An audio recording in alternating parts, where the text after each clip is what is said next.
Doutora, nessa introdução, evidentemente, há vários aspectos políticos que a gente comenta no site, nesse programa também, mas em relação aos aspectos econômicos, há vários temas aí para a gente explorar.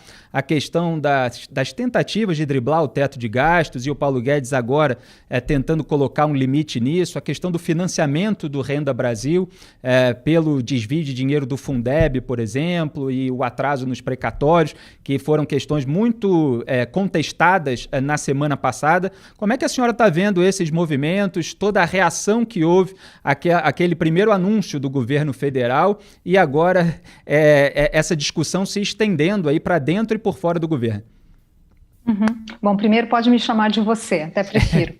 Claro. Olha, eu acho muito ruim o fato de ter um esforço do Ministério da Economia baseado em estudos e fazendo recomendações ao presidente de como permitir, né, essa renda cidadã, remanejando recursos de outros programas, enfim, essa foi a proposta com mais visibilidade, mas o ponto é que é muito negativo o presidente não ouvir as recomendações do seu time técnico, né?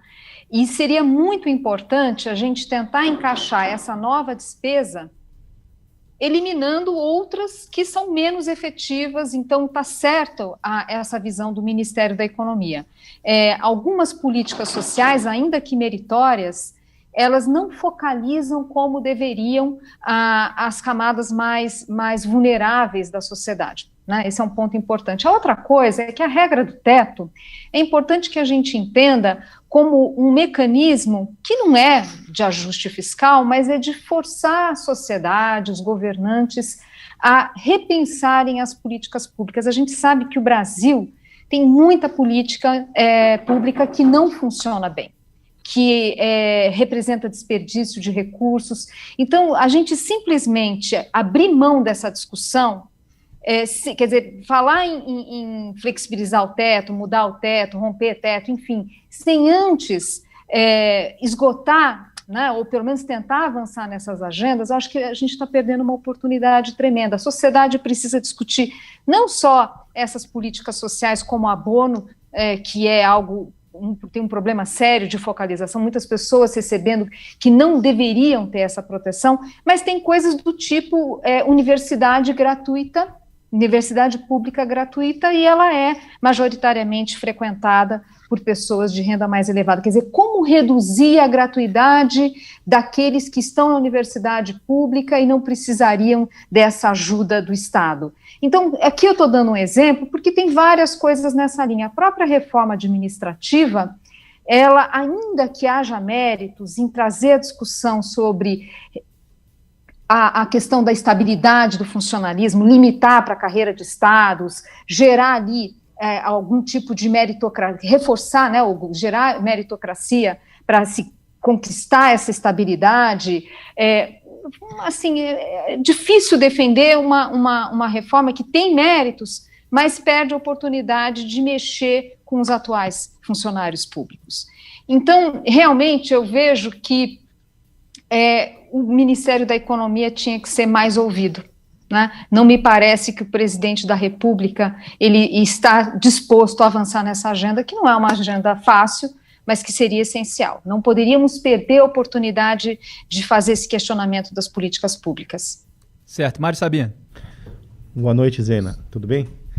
Tudo bom? Tudo bem. Escute, toda essa questão que você levanta, eu concordo com você, mas tem um pano de fundo que é a reeleição para a presidência da República, que na minha visão, e não só na minha, é o grande mal do Brasil.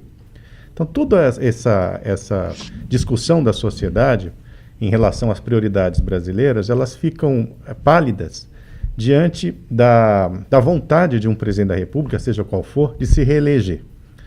Eu queria lhe perguntar o seguinte: até que ponto é possível ter política econômica no Brasil quando a questão política ela se sobrepõe a qualquer tentativa de estabelecer prioridades econômicas no país? Uhum. Olha, eu vejo um país que foi passando por alguns testes de maturidade, né? O Brasil de hoje não é aquele de quando eu era jovem, Então, é claro que a gente teve alguns testes importantes, é só olhar a vizinha Argentina, como ainda a discussão de inflação, ela, né, é tão presente, questão da solvência externa. Então, claro que nós tivemos avanços importantes, mas vejo ainda, primeiro, muito paternalismo, e uma dificuldade de avançar em questões que são, né, quer dizer, você olhar, tem um problema, vamos avançar, a tendência da gente é criar, para corrigir uma distorção, criar outra. Eu acho assim, cada presidente, né, precisa deixar de alguma forma algum legado nesse avanço que a gente tem, ainda que muito lento, né? Por esse aspecto, eu não acredito que o presidente Bolsonaro vá simplesmente rasgar todos os manuais e a gente ter uma total irresponsabilidade fiscal, né, em função da eleição. Eu não acredito. Eu acho que a gente teve alguns avanços importantes, inclusive do ponto de vista institucional.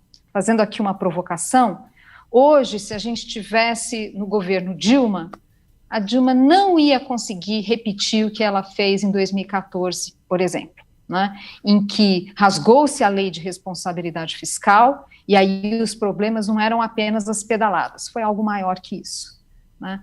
E hoje não conseguiria, porque hoje você tem os órgãos de controle, né, muito mais atentos, instituições, né, como o Tribunal de Contas, muito mais atentas, e a própria disciplina dos mercados. Então, uma coisa que me causava preocupação lá atrás, eu pensava, puxa vida, a gente está vendo ali um retrocesso institucional no país e as instituições não reagem, e de uma forma, eu estou falando de uma forma ampla, não é só instituição de controle, eu estou falando de uma forma ampla, inclusive pensando na disciplina dos mercados. Então, houve uma leniência muito grande. Hoje, esse espaço não existe. E penso que o presidente Bolsonaro, ele tem lá um certo pragmatismo. Então, eu acho que ele vai fazer tudo isso para dizer o seguinte, ele vai fazer alguma coisa no meio do caminho. Esse é o cenário que eu imagino. Não rasga completamente os manuais, até porque ele não conseguiria, mas eu acho que a tendência é fazer alguma flexibilização da regra do teto para atender esse objetivo eleitoral. O que eu lamento é porque, de fato, é um enfraquecimento do nosso regime fiscal, né? Então, de novo, se a gente estivesse falando em flexibilizar a regra do teto, mas depois de ter esgotado né, outras opções aí para acomodar, por exemplo, renda cidadã, eu acho que até ficaria mais fácil. Agora, temos uma regra do teto. Primeiro, assim, não existe política pública ideal, mas ela cumpriu um papel importante e foi aprovada outro dia. Quer dizer, para as instituições, por exemplo, um mecanismo como esse da regra do teto, de fato atingir os seus objetivos, ele tem que ser minimamente duradouro. Se você falar, não, mas desse jeito eu não gosto, vamos dar uma furada nesse regime aqui, eu me comprometi a fazer um regime, está muito difícil, vamos dar uma furadinha aqui, tudo bem, você pode fazer isso, agora aceite as consequências, né? A consequência é você enfraquecer um instrumento importante, e, portanto, a gente está falando de outro equilíbrio para a taxa de juros, a gente está falando de um outro ambiente macroeconômico. Então, respondendo à sua pergunta, alguma influência do ciclo político, isso sempre existe. Isso sempre existe, não é algo que é algo específico do atual governo. Mas acho que dessa vez, diante da gravidade das contas públicas, diante da importância de preservar, né, essa sinalização de disciplina fiscal, eu vejo que é um risco, quer dizer, é uma oportunidade e ao mesmo tempo um risco que é relevante, né? De novo, acho que vai ficar alguma coisa no meio do caminho. Certo, diga mais. Mais uma pergunta para vocês ainda. Nós temos um país politicamente confuso, apesar das instituições estarem funcionando, e eu nunca sei, quando eu digo esta frase, se isso é bom ou se isso é ruim, né? Depende do ponto de vista. Você tem um país politicamente complicado, você tem um país com uma taxa de juros de 2%, um dólar nas alturas, né? E com a possibilidade de dar mesmo que uma furadinha no teto de gastos. Se você fosse vender o Brasil para um investidor estrangeiro, como é que você venderia o país? Venderia no sentido de atrair investimentos, obviamente. Sim. Olha, o Brasil as coisas nunca são branco e preto, né? É meio cinza ali, né? E aí a gente tem hora que está mais claro, tem hora que está mais escuro. O Brasil continua podendo atrair investimentos em função de mercado consumidor, bem ou mal, temos ali, né, uma estabilidade política, apesar de tudo.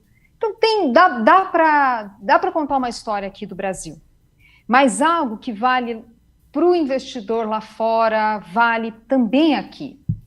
Tem que ter pé no chão, né? É um país que tem um ciclo econômico acidentado em função dessa pouca convicção em relação a agendas de cunho mais liberal e a importância da disciplina fiscal.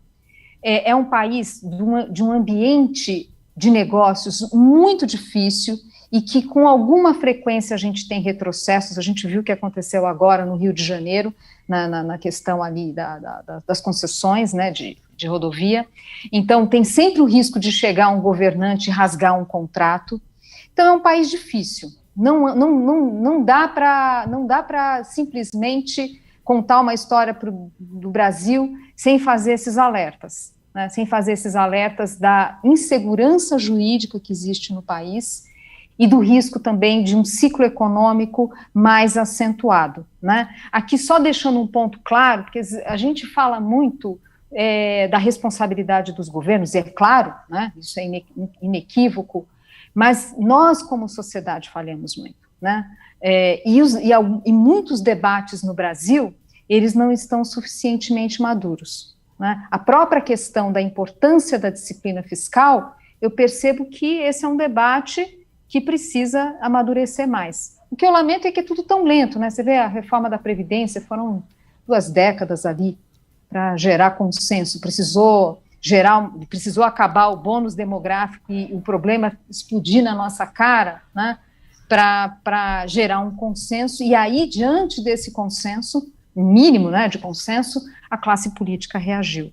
Então, isso é importante, porque a gente tem o mau costume de colocar a culpa o tempo todo na classe política, não que ela não tenha sua responsabilidade, claro que tem, a política faz diferença, né, mas a gente precisa entender, a gente também precisa encarar ali quem nós somos como sociedade.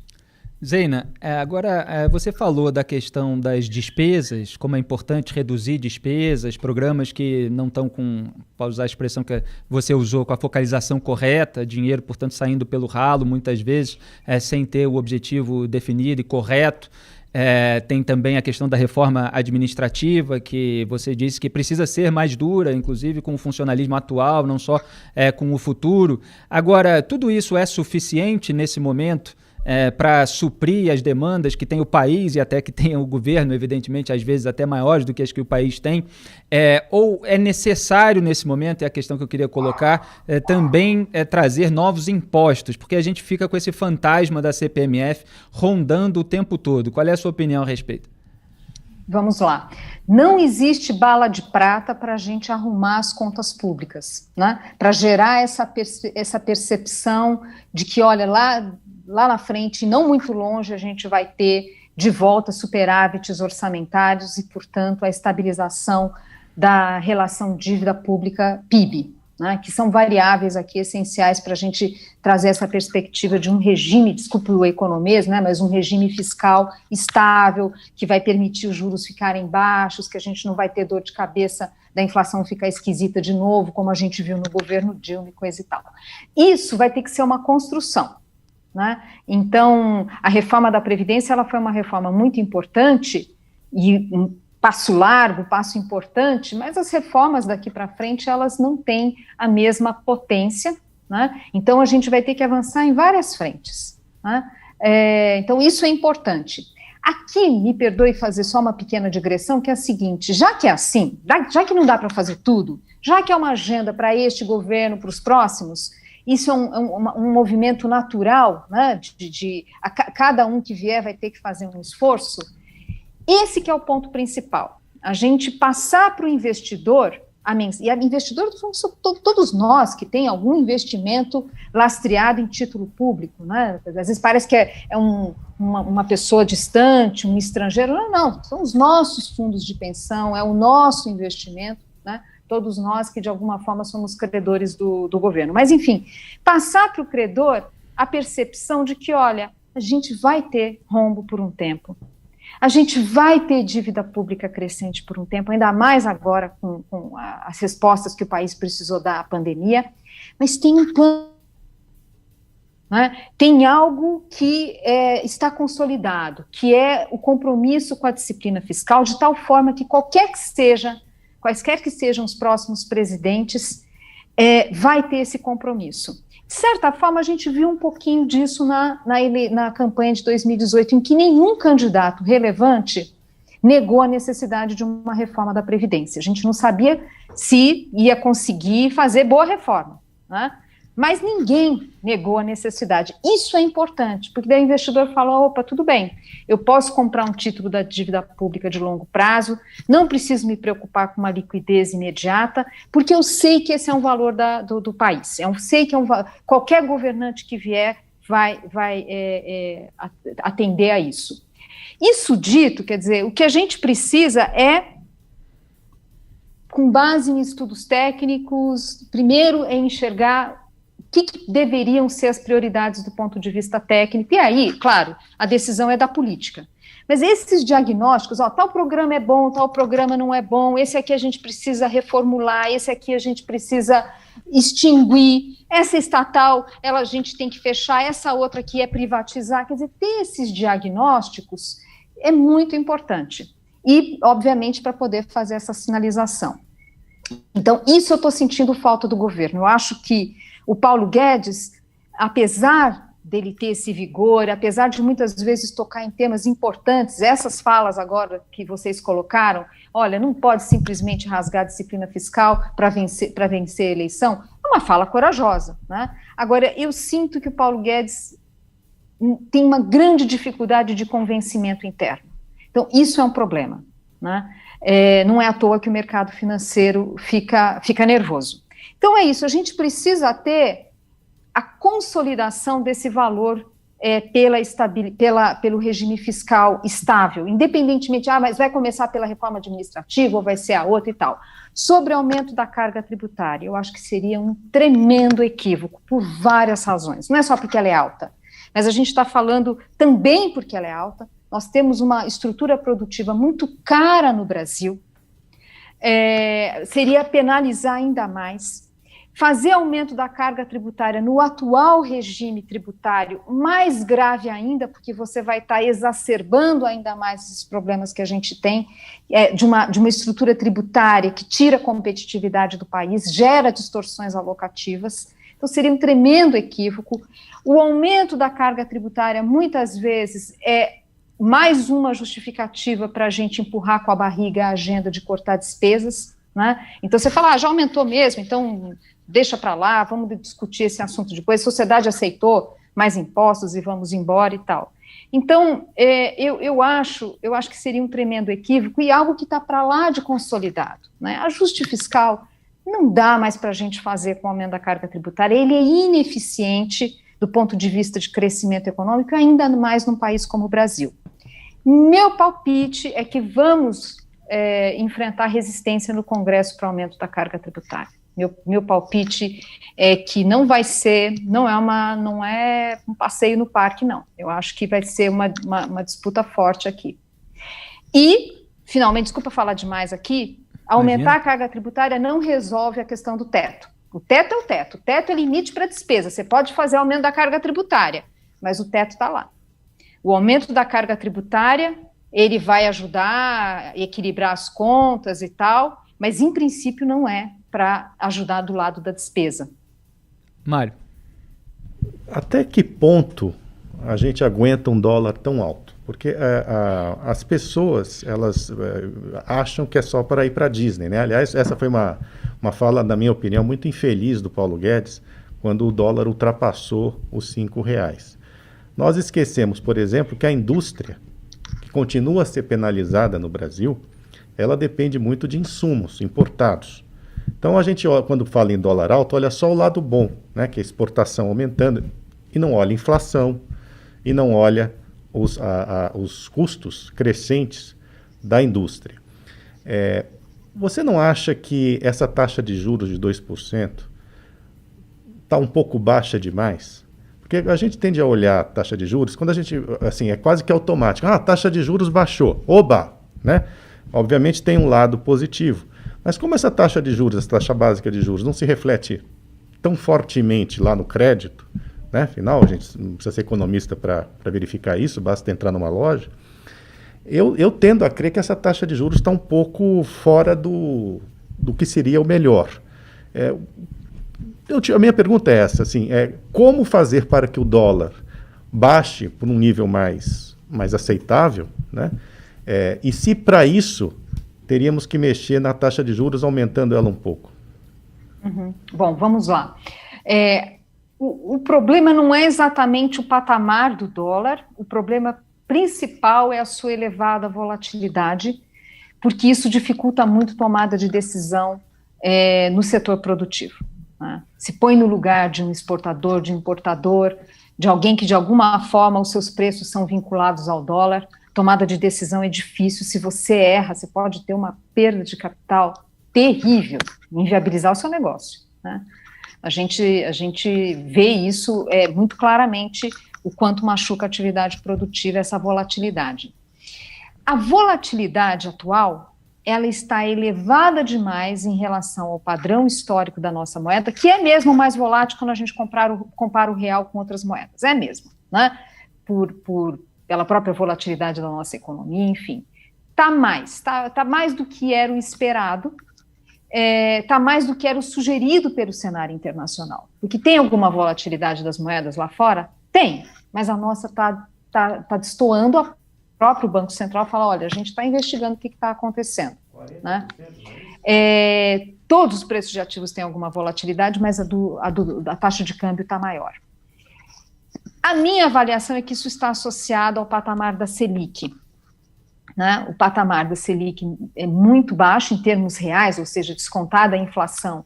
A gente está falando de uma taxa negativa, não compensa nem a inflação, e isso gera uma postura mais errática ali no mercado de câmbio. Né? Bom, por esse aspecto, quer dizer, eu acho que a gente vai colecionando sinais de que a taxa de juros talvez esteja realmente num patamar complicado já. Tem uma discussão importante no mercado financeiro que diz respeito não só ao comportamento do dólar, mas também o comportamento dos papéis do governo. Né? A taxa de juros embutida, ou o preço que as pessoas compram título público pós-fixado, desculpa o economês, tem um deságio, né, exatamente para ter uma rentabilidade maior. Ou seja, os investidores estão falando, olha, essa Selic está muito baixa, né, para eu manter meus recursos aqui no Brasil. Então, está tendo, o que a gente está observando? Juros baixos, com ambiente de incerteza, principalmente do lado fiscal, está gerando concentração da dívida pública, está gerando esses prêmios no mercado, né, na curva de juros ou nos papéis do governo, e gerando volatilidade do dólar. Eu acho que esticou um pouco demais a corda. Eu acho que esticou um pouco demais. É grave? Não, porque o Banco Central se reúne a cada 45 dias. Agora, é claro que ter que subir mais rápido do que imaginado a Selic não é uma boa notícia. Então, assim, o mercado foi com muita sede ao pote, não, Selic tem que ir para patamar muito baixo, tem que ir para zero, corta essa Selic, mas a gente tem que lembrar que não existe milagre na economia, né? Se aperta de um lado, de alguma forma, você vai ter consequências, né? Então, eu preferiria que o Banco Central tivesse ido mais devagar, avaliando aos poucos as consequências dessa taxa de juros negativa, exatamente para não ter que gerar uma alta da Selic mais cedo do que a gente gostaria, né? Então, como se não bastasse a questão fiscal, tem uma discussão de política monetária que não é grave, mas é um fator adicional de incerteza. Mário, tem a última pergunta aqui, Zena. Diga lá. Zena, o que você teria a dizer para os brasileiros, milhões de brasileiros que correram para a Bolsa de Valores para tentar obter ganhos que às vezes já não tem mais nos fundos que mantinham tradicionais? Obviamente, eu imagino que boa parte deles entenda que há um risco nisso. Mas qual a perspectiva, na sua opinião, no médio prazo para eles? Olha, eu falaria o que eu tenho falado esses últimos anos, né? É claro que os juros mais baixos geram uma necessidade para aquelas pessoas que querem carteiras com mais rentabilidade, gera uma busca natural pela renda variável, e de fato a gente era um mercado que estava muito, vamos dizer assim, né, inacessível ao cidadão, aos investidores, e que bom que gerou essa demanda. Agora, é muito importante lembrar que tem uma volatilidade lá que não é brincadeira, a pessoa tem que estar preparada. Zeina, eu aguento essa volatilidade? Não, eu não aguento. Quer dizer, é muito importante a pessoa identificar o seu perfil, qual a tolerância a riscos, se aguenta esse sobe e desce. Nós não somos um país fácil, né? Não é um país nada fácil, então conhecer o produto financeiro é essencial. Não dá para achar que não, mas imagina com esses juros baixos, é líquido e certo, que vou ganhar um dinheirão na bolsa. Não é bem assim, tem um risco danado, né, que precisa ser considerado. A perspectiva é de valorização? Tem muita liquidez mundial, né? Tem uma percepção de uma economia que a gente pode discutir se vai andar mais rápido ou mais devagar. Eu acho que é mais devagar, mas enfim, mas é de uma volta, ainda que lenta. Temos a Bolsa, ela representa, vamos dizer assim, um filé mignon do setor produtivo, né? Não é o PIB, né? São justamente as empresas que estão em setores que são mais competitivos mesmo, né?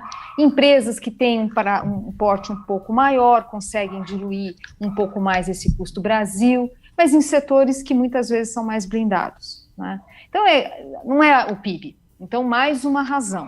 Então, faz sentido, sim, ter uma posição em bolsa, mas é muito importante que o investidor conheça o seu perfil, defina o quanto aguenta de desaforo, e na hora que dá a chacoalhada, não é para sair que nem desesperado, né? Tem que entender que é uma volatilidade e pensar num horizonte um pouco mais longo.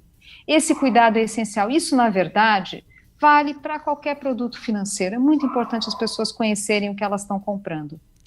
Maravilha, Zeina Latif, consultora econômica, muitíssimo obrigado pela sua participação aqui no Papo Antagonista. Obviamente teríamos muito mais perguntas, mas fica para uma próxima oportunidade. Você é muito bem-vinda. Boa noite, bom trabalho. Obrigada. Até uma próxima. Um abraço, tchau.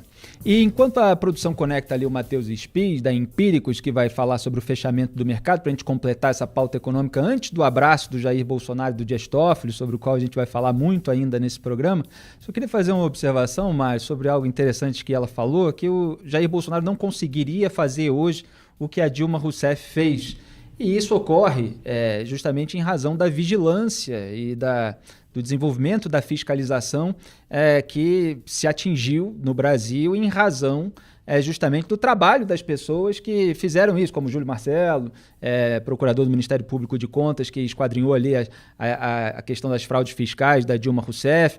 Isso acontece também, era a analogia que eu queria fazer, em relação à própria corrupção, porque quando vem a Lava Jato e mostra tudo, gera mais motivos de dissuasão para o corrupto cometer aqueles crimes. No entanto, sempre tem toda uma articulação das pessoas que querem burlar as regras para voltar ao status quo e tudo poder ser feito novamente. E a gente tem de fazer a nossa parte sempre, que é manter a vigilância para que aquela sujeira que aconteceu no passado não possa acontecer mais. Concordo com você.